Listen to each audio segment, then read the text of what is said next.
There was a period of time when I was rather disappointed about my ordinary upbringing.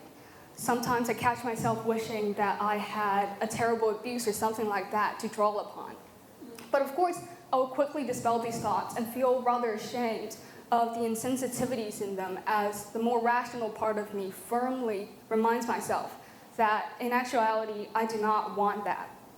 But the thoughts always lingered in the back of my head, so I had to ask myself, why?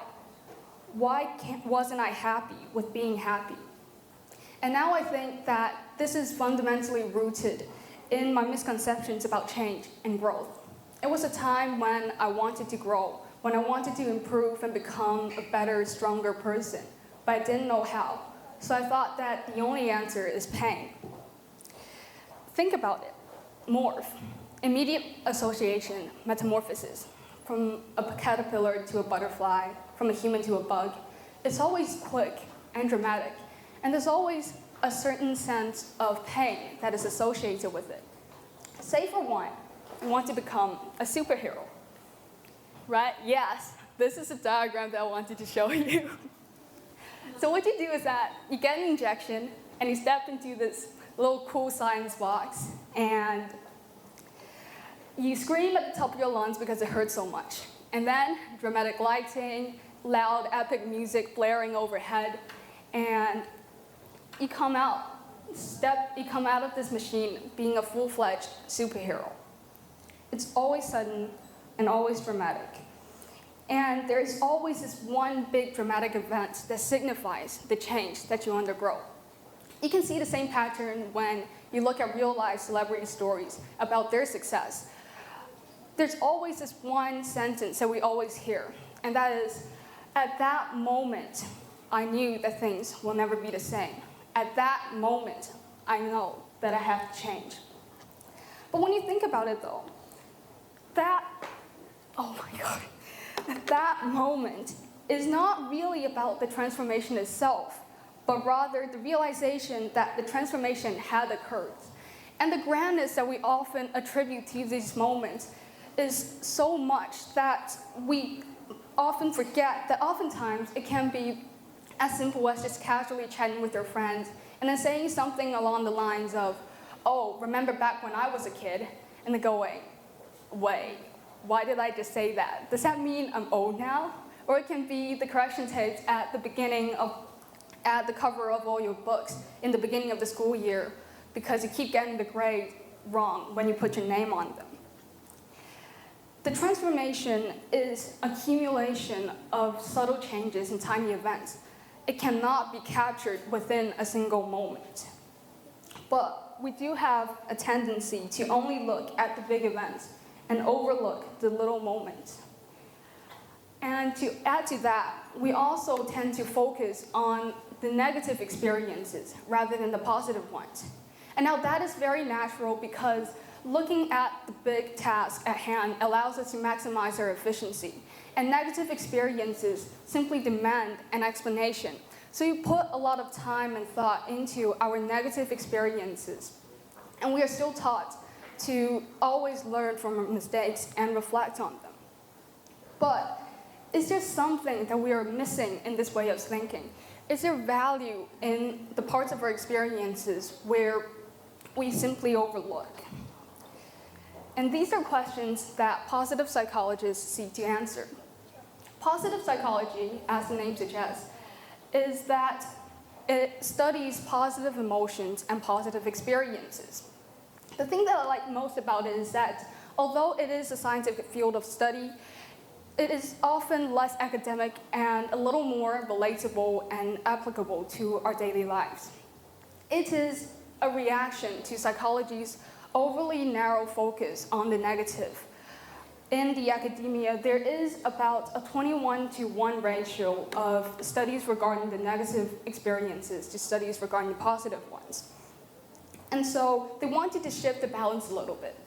But of course, this does not mean that they are advocating for the negation of the negative, but rather it is about learning to face the things that don't really work by looking at the things that we know works. So it studies the strengths that allow people to thrive and to live more fulfilling lives. In short, it explores the major question of how we can become better and stronger human beings. And one way that we can do that is to change how we interpret our experiences. Perception shapes reality. Perception is reality. The objective truths do not matter as much as our, say, subjective interpretation of them. And what shapes our perceptions is the questions that we ask.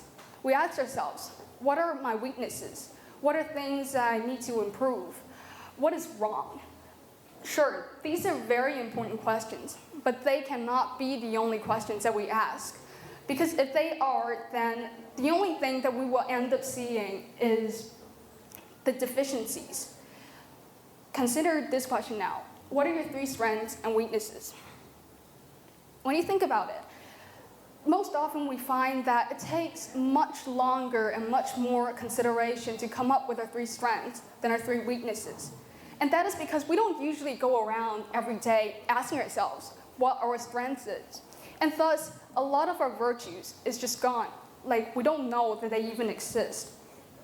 So, remember to ask yourself the right questions, not only about the deficiencies, but also about what you have, about the strengths and the virtues.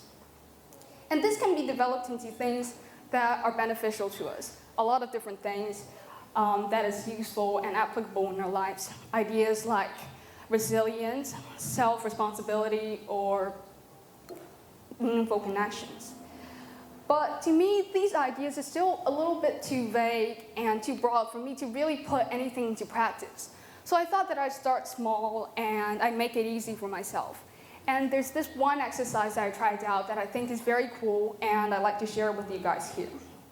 It's called 3 Good Things. It is suggested by the father of positive psychology, Dr. Martin Seligman, who is also well known for his studies on learned helplessness. It is very simple, and it offers a way of developing a healthy mindset that helps us discover the beauties in our life. So, here's how you do it. Every day before you go to bed, grab a pen and paper and take a few minutes to think about the things that make you happy. Record them and think about exactly how you feel. Think about why they happened, and think about what your roles are in these situations. And just simply jot down your thoughts on any of them. And it's okay if it's just 1 or 2 simple sentences. For example, biting off the shell of an M&M without ruining the chocolate bit inside. I felt a sense of accomplishment because years of practice finally paid off. It can be very silly or it can be serious, just however you like it. And that's it. Try it out for 2 weeks and reflect on whether this exercise has a positive effect on you and how you approach your life.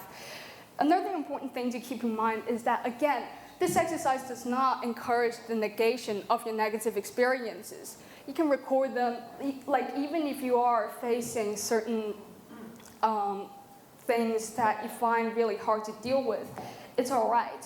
And instead, this exercise is about using our positive experiences to help us face and understand the things that is hard, to help us acknowledge and face them. And for me, sometimes when I'm having a bad day, I find it quite soothing and relaxing just flipping through and looking at all the DAF notes that I have written down before. And it may take a little longer and feel a little hard when you're just getting started, but really, once it's become a habit after a few days, you'd find that you are almost automatically noticing and treasuring the experiences and the simple details in your life as you go about your day. And to me, that is the essence of positive psychology.